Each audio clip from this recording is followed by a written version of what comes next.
이것을 알려드림.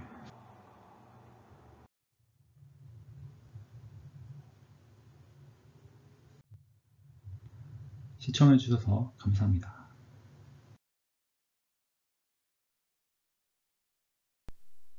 한국에서 사전투표 조작이 있었다면 어떻게 알 수 있을까? 이것을 계산해봄. 마이크 음질이 고르지 않아 컴퓨터 음성을 사용합니다. 오늘의 주제는 최근 들어 큰 이슈가 되고 있는 국회의원 선거 관련 내용입니다. 별로 재미있지 않은 내용이지만 이 채널에 조회수가 없어서 한번 만들어 봅니다. 바로 이전 영상에서 사전투표 조작을 하려면 어떻게 하면 되는가에 대해 알아보았습니다. 이번 영상에서는 사전투표 조작이 이루어졌다면 어떻게 알 수 있는지에 대해 계산해 보도록 하겠습니다. 내용의 이해를 돕기 위해 이전 영상을 먼저 시청해 주시면 감사하겠습니다. 이번 주제는 4.15 국회의원 선거에서 사전투표 조작이 실제로 이루어졌는가와는 다른 주제입니다. 그럼 계산을 시작하도록 하겠습니다.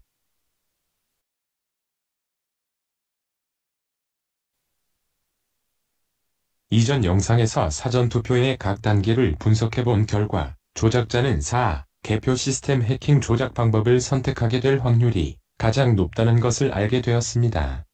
이전 영상에서의 두 번째 결론은 해킹으로 사전투표 조작을 수행한 경우 개표 이후 별도의 추가 검증 절차가 없으면 조작자가 조작에 성공한다는 것을 알 수 있었습니다.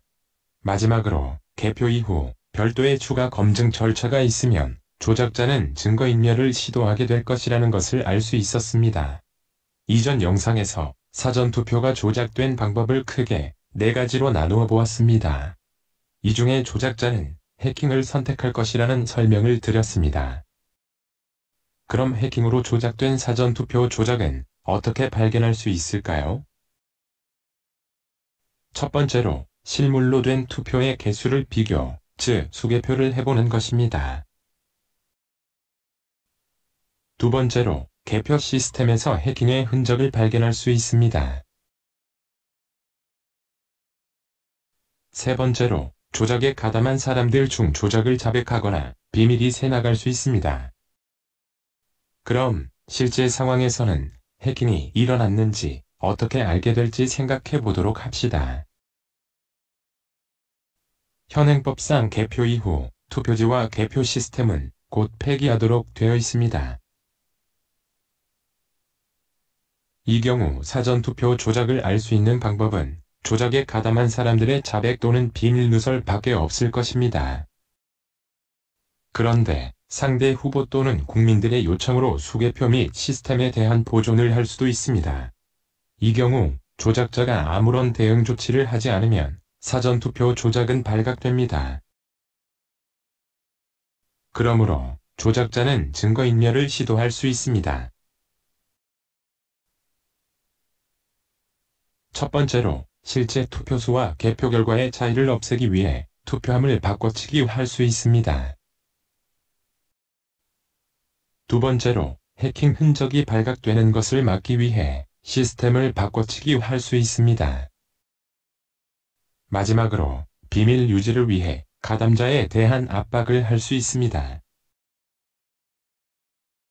그럼 이제 각각의 증거인멸 방법에 대해 몇 명이 필요할지를 계산해 보도록 하겠습니다. 투표함 바꿔치기는 어떻게 해야 할까요? 우리는 개표 이후의 투표함 바꿔치기에서 개표 이전과 큰 차이를 발견할 수 있습니다. 첫째, 보안이 크게 허술해집니다.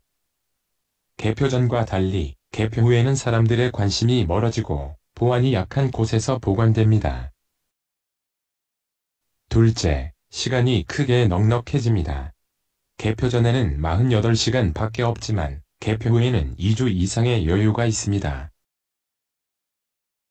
셋째, 바꿔치기가 필요한 투표함의 숫자가 크게 적어지게 됩니다. 수개표가 진행되는 곳만 바꿔치기 하면 되므로 한 개만 하면 될 수도 있습니다. 따라서 해킹 이후 투표함 바꿔치기에 필요한 인력은 크게 줄어들 것입니다. 경우에 따라 적으면 5명 정도로도 가능할 것입니다.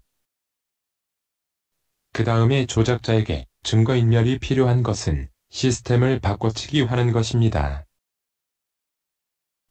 시스템을 바꿔치기 할 경우에도 보안은 허술해지고 시간은 많아지며 바꾸어야 하는 숫자도 줄어들게 됩니다.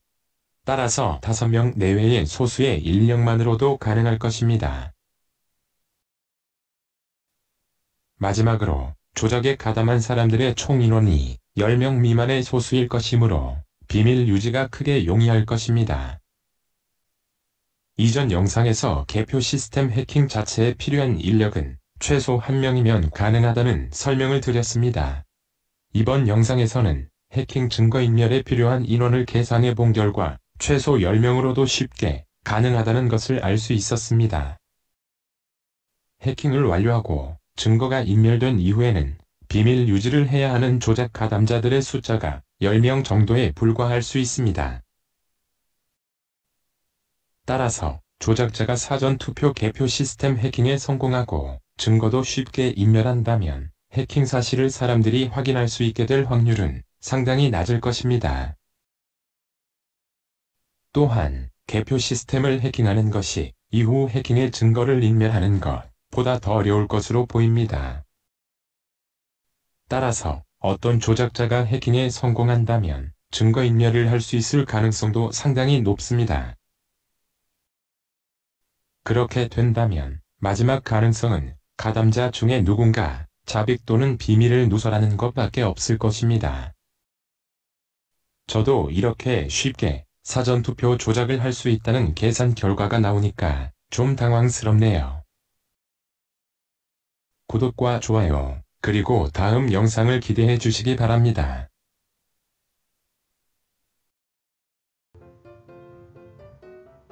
이 채널은 다양한 주제에 대해 재밌고 이해가 쉽게 생각해보는 새로운 채널입니다. 알고 싶은 주제가 있으시면 댓글로 달아주시기 바랍니다. 감사합니다.